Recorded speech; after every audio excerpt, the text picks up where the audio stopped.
네, 여러분 오래간만에 뵙습니다. 좋은 책을 선정하는 기준에 대해서 좀 얘기를 나눌까 합니다. 우리의 삶은 굉장히 바쁘죠. 한정된 시간에 사실은 책 한 줄 마음 놓고 읽기가 참 어려운 이런 형편입니다. 요즘같이 이렇게 팬데믹 이런 시대에는 정말 앞으로 어떻게 헤쳐나가야 될지, 내가 무엇을 해야 될지 이런 시기는 여러 가지 잡다한 정보들을 수집하고 그것들을 가지고 움직일 것이 아니고 정말 진정으로 중요한 것, 우리가 무엇을 필요로 하는가, 또 우리가 뭘 해야 되는가라는 그 안에서 큰 인사이트를 줄 수 있는 책들을 찾는 것이 가장 중요합니다. 사실 좋은 책을 골라낸다는 게 참 어떻게 보면 행운에 가까울 정도로 책은 그렇게 많지만 막상 정말 좋은 책을 골라내기는 또 쉽지 않습니다. 그 기준을 몇 가지 좀 정해야 될 텐데요. 저는 나름대로 이제 세 가지 정도로 분류를 합니다. 첫 번째는 뭐냐면 반드시 읽어야 되는 책입니다. 저희 반드시 읽어야 되는 책은 이제 필독서라고 보통 하죠. 이 필독서는 그 대표적인 것이 바로 이제 고전 인문입니다. 특히 이제 그 안에 있는 문학, 역사, 철학 같은 것들이죠. 이건 이제 수백 년의 검증을 거쳐서 지금까지 살아남아 있다. 그거는 바로 여러 사람들한테 인정을 받은 것이고 그만한 가치가 있는 것이죠. 그 다음에 필독서에는 이르지 못하지만 뭐 나름대로 읽으면 도움이 된다라고 볼 수 있는 책입니다. 보통 우리가 양서라고 표현을 하죠. 뭐 좋은 책이죠, 그냥. 그 다음에 이제 여러 가지 자료들을 그냥 쭉 나열식으로, 뭐 병렬식으로 수집해서 모아놓은 책입니다. 특별하게 어떤 강한 인상을 주지는 못하는 책들인데 보통 책, 또 혹은 잡서라는 말을 표현하는데 이 잡서라는 말이 조금 오해를 일으킬 것 같아서 그냥 여러 가지 자료들을 모아놓은 책이다 이렇게 볼 수 있을 것 같습니다.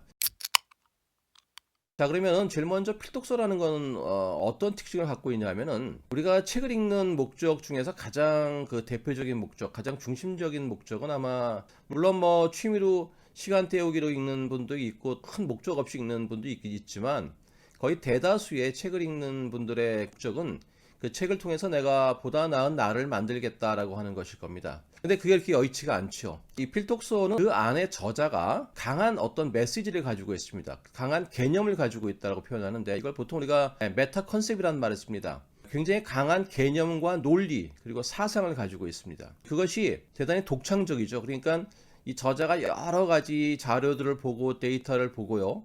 또 뭐 역사적인 사실들 또 자기가 경험한 것 공부하면서 세운 독창적이면서도 아주 함축적인 개념을 담고 있습니다. 메타 컨셉을 갖고 있는 책들은 한번 읽게 되면은 우리의 굉장히 많은 능력들을 키워줍니다. 예를 들자면 이해력도 깊어지고요, 논리력도 깊어지고요, 또 융합력도 깊어지고요, 또 문해력도 깊어질 수 있고요, 창의적인 생각도 할 수 있고요, 또 깊은 사상도 더 깊어질 수 있겠죠. 그래서 이 필독서 안에는 과거에는 없었던 어떤 생각들, 그리고 사상들, 이론들, 논리들, 개념들 이런 것들이 담겨 있는 책들입니다. 뭐 예를 들자면 플라톤의 책 같은 걸 하나 보죠. 플라톤은 나름대로 그 전까지 없었던 자기의 고유의 생각들을 이렇게 자기 책 안에 담았습니다.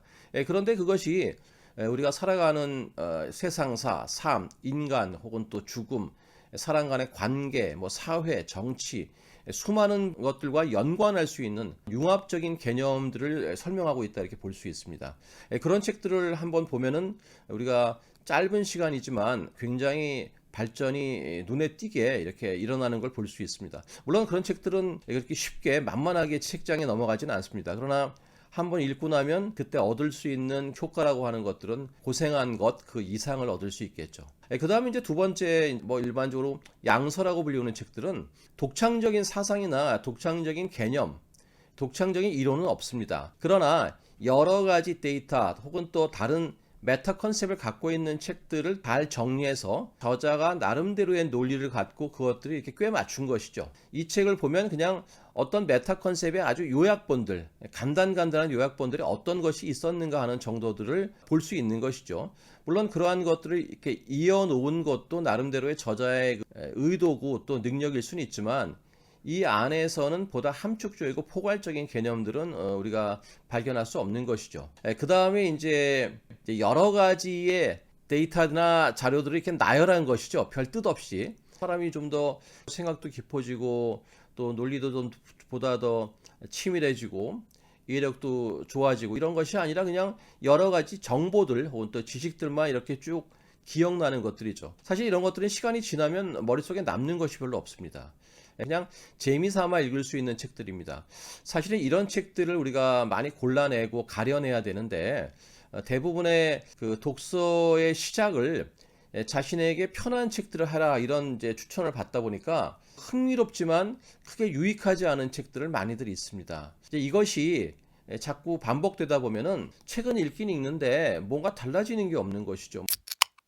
거기에 비해서 우리가 필독서라고 표현하는 것들은 그 사상과 논리가 굉장히 정연하고 구조가 단단하기 때문에 그것들을 이해하게 되면 오랜 시간 동안에 살아남아 있고 그것들이 계속 응용력을 갖게 됩니다. 그러니까 한번 머릿속에 들어왔다가 없어지는 지식이나 정보가 아니고 오랫동안 내 안에 남게 되고 그것들이 또 다른 지식과 정보들이 들어오게 될 때, 또는 또 다른 책의 내용들이 들어오게 될 때 그것들을 나름 또 재해석하고 그 가운데서 보다 더 한 단계 더 발전할 수 있는 이런 함축적인 능력들을 갖고 있는 책들입니다. 그렇기 때문에 우리가 독서를 할 때는 아무 책이나 많이 읽는 것만큼 위험한 것이 없습니다.